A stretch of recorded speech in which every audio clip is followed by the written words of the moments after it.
Two for the price of one, posted by Golfing Dan. So I was laid off. No big deal, right? It happens. But in this instance, it's a little different. I was working at a tech startup and was one of the early employees. I was one of the key people to develop their technology, which significantly helped them enable to raise tens of millions of dollars. I was told early on that they would basically take care of me as the company grew. Well, for a time at least, the company grew leaps and bounds. Again, much in part to the excellent tech I helped develop. Yet the company had little concern for little old me. Meanwhile, they brought on a bevy of new managers and high-level people, and yet my career was basically stagnant while I was there. But then, things started to slow down due to economic conditions. There'd been a couple of layoffs, and I figured it was probably time to leave the sinking ship. So, I lined up a new position at another company. I then went into my manager and told him that it seemed like more layoffs were imminent and that I had secured a job offer at another company. I asked him if it would be a good idea if I should take it, and he said that he would let me know. A couple of days later, after he had discussed things with our CEO, they said I was okay and not to take the other position. I turned down the other position because I had invested so much of myself into this company, even having sold my house and moved hundreds of miles to work at this company. And I still had a lot of stock options that I was hoping would be worth something someday. Literally a couple of weeks later, guess what? Yep, they laid me off. Now, that other position was no longer available, and because this was at the height of the recession, I was out of work for 4 months until I found another position. I could have even lost my house during this time, and I had to sell some cool stuff to keep paying the bills. The new position I finally found was much further from home and was a financial hardship. I would have been better off if they had just been honest with me and told me to take the offer I had had in hand previously. But honesty wasn't ever their policy. Anyhow, before I was involuntarily separated from the company, I was working with a Fortune 500 company that was trying to partner with us on some technology. After leaving, I got wind that they were going to invest $15 million in the company. That bothered me for several reasons, mostly because most of us were pretty sure that the crooked CEO was pilfering the company for personal gain. I'm thinking that this guy shouldn't be rewarded for his atrocious management of the company, and honestly, I didn't think that it would be a wise investment for this large company. I contacted my inside guy at the Fortune 500 and told him some of my concerns about the stewardship of the money at the startup and that it wasn't really a wise investment. This company was looking for a distribution deal for our technology, so I told them the best use of their money would be to make a deal to exchange a large blanket purchase order for stock. This way, the startup company would still get a big chunk of investment money coming in, but they would have to perform for it. It's the difference between giving a kid an allowance for no reason at all, or giving a kid an allowance based on if they did their chores or not. I didn't necessarily want the investors to walk away from a partnership because I had many friends still at the company and didn't want to see them out in the cold. So my thought was that this was a type of deal that would keep the company afloat while minimizing the potential for pilfering and better protecting the investment. All in all, if structured right, it could be a win-win and make it much more difficult for the crooked CEO and his cronies to loot the company. I additionally told them that I wouldn't recommend investing a penny unless they got a seat on the board of directors. That way, they would have first-hand knowledge of some of the shenanigans going on behind the scenes with their money. That was about it. Now they were armed with some additional information and tactics to perhaps better protect their investment, as well as help ensure that, if they did invest, everything would be above board. Sometime later, I heard that the CEO pulled the entire company into the conference room and showed them a new one. He was furious because the investor had somewhat done what I suggested. They had dropped their investment from $15 million to $5 million and had come up with some sort of blanket order or something along those lines. I'm not quite sure, but in essence, it meant a $10 million loss in the mind of the CEO. He's a bit of a fat slob, so it's quite unfortunate that he didn't just have a heart attack right then and there. Not surprising, in the process, the investor was denied the board seat, and one can only guess why, dirty secrets and all. In fact, one of the board members that the CEO did bring on the board had already done time for defrauding his clients. A marriage made in heaven, I guess. So, not necessarily meant as a revenge, but sweet nonetheless. the company basically lost $10 million because of what they did to me. They were all but expecting this money. Had they not laid me off, I probably wouldn't have even thought about putting the investors' interest above that of the corrupt company. In the end, surprising to no one, the investor eventually got majorly screwed by the unscrupulous startup company anyways.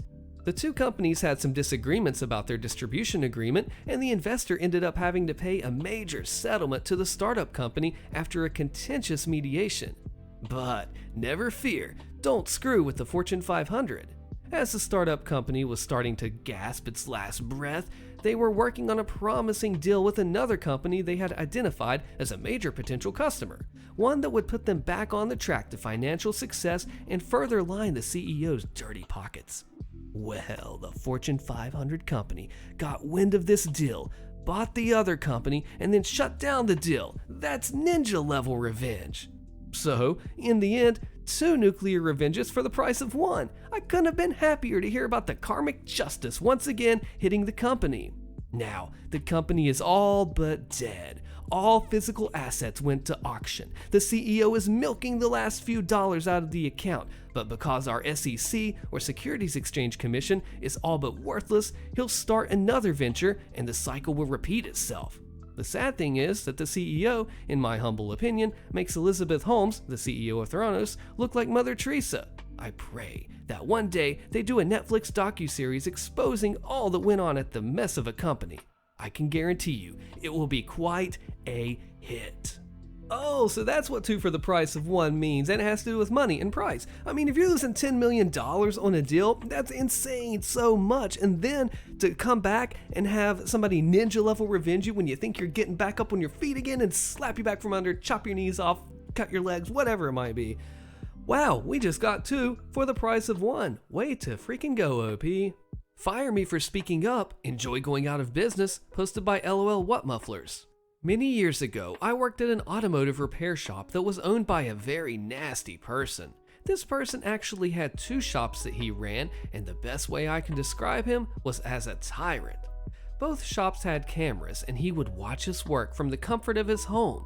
If he saw something he didn't like, such as taking a 5-minute smoke break or not sweeping for a half a minute during downtime, or if he just wanted to bust balls, he would call the shop and harass us. Or, better yet, at times, show up and harass us in person. In addition, he would regularly berate us for no reason, threaten to not pay us because the shops weren't busy, and would have an absolute meltdown if you dared question his authority. It was spectacular in the worst of ways. After working with him for a few months and dealing with his shenanigans and getting sick of pointless arguments with him, I started reconsidering my employment there. Around the same time, the owner decided to move me from one shop to the other, really for no reason other than likely to try to push me out, as that was what he did with a few people that I'd already worked with. Odd coincidence being that I had not discussed my thoughts of leaving with anyone, but I digress. I genuinely disliked the idea of working at this other shop. It was older and a bit run down, plus it was in a pretty terrible area with high crime. But I wanted to line something up elsewhere before I jumped ship, so I made the move. This is where the beginning of the end started for old Mr. Owner. Once I got settled into the new shop, I got to talking with my fellow technicians. As it turned out, the owner was unsurprisingly an anti-race scumbag, and every single one of the employees at this location, aside from me, was African American. I'll spare you the details, but let's just say it's a miracle that the owner came into the shop, said what he said, and walked out breathing. In addition, he would regularly send people home with no pay for the day just to be a butt. This went on for a few weeks, him coming by, being nasty to all of us, and I was over it, and I was just about to leave as I had lined up other employment. The other techs were also over it. I went to give the owner my 2-week notice via phone, discreetly, which I should have known wasn't a great idea, and instead of discussing it like a human, he decided to come down and talk face to face. Well, our friend was so incensed that I put my notice in that he forced me to clock out and go home, and also forced 2 other techs who decided to stand up for me to do the same. I decided that I had enough of this guy's crap, and that not only did he deserve to have some kind of reciprocation against him, but the other techs deserved better. than to continually be walked on. So I filed a complaint with the Department of Labor and outlined everything. Within a few days, they launched an investigation, and of course, the owner found out who filed the complaint and called the shop and gave me heck about it, stupidly, because the phones he had were on recorded lines. Guess who I had request to listen to that conversation? In the end, I was terminated by him prior to my 2 weeks being up, as were the 2 techs who stood behind me. I filed for unemployment, which he fought me on by filing appeals with the judge, then not showing up 3 times in a row. This prompted the judge to bar him from requesting appeals against me and granting me full unemployment pay. Months later, I got a written letter from him extending an apology and offer to work for him again. 2 months later, I got a letter from the DOL, Department of Labor, saying that the investigation was closed and that he had been found guilty of multiple charges and was barred from operating a shop or any other business in the state for several years. So this just goes to show, if you're going to be mean to people and not be kind like that, it can and will come back to bite you, destroy your business and your livelihood, put you out of your work and source of income that you own. That is a huge kick in the butt to this guy, and a goodness that's a blow to him. But hey, you can't do what he did and expect to get away with it. Way to go, OP. Fire me from my job with no notice? I'll ruin your entire company. Posted by Acrobatic Ad 2952. So, start of December, I was let go of my job because they didn't have the time to train me for the job role. I needed to take out a loan to survive, as it took me 3 weeks to find something new. I was hired for customer service administrator role, and as I'd never done that type of work, I was told that I'd be given full training on the job. The girls in the office never bothered, and I simply learned the job myself. I was told my performance was more than they expected, but suddenly I was called in the office at 8:30 a.m. when I arrived and told they were really sorry, but they didn't have the time to train me, so I would be let go immediately with no warning or notice, and I was completely shocked by this. To add, my contract stated that I was to be given 28 days notice of termination. The company I worked for uses government grants as a form of payment, so they would regularly claim that they had done certain things they haven't to make more profits from the government, such as forging signatures and lying about what work they've done to gain more funding. Basically, we get funding from the government for providing services to lower income customers. That's all I can say. I was involved in a different department, but shared an office with the department responsible for lying about profits. It's a small company, and the director would constantly hassle them to forge signatures as we can get the jobs through quicker, and if we had an audit, he would go to prison for what was being done. So, when I got laid off, not by a manager, but someone who worked same level in my department, I was absolutely livid that they dragged me in a 60 to 80 minute drive for me to leave 2 minutes later. I got home and immediately called the fraud whistleblower helpline. Nothing came of this until a week later when they wanted more details. The thing is, I'm very good at being silent and taking in my surroundings. I was able to tell them which accounts had been forged and lied about.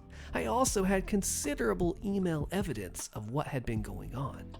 So, long story short, majority have lost their jobs, including the people who couldn't be bothered to train me and went running to the director to fire me, including the director who is now being investigated for fraud and facing time in prison and a massive fine. Always live by the mantra, mess around and find out.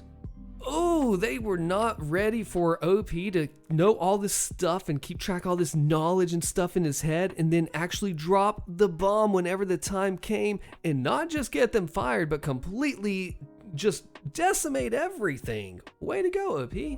Cheat with my best friend? I'll ruin your life. Click the video on your screen so you don't miss this insane story, and I'll see you there.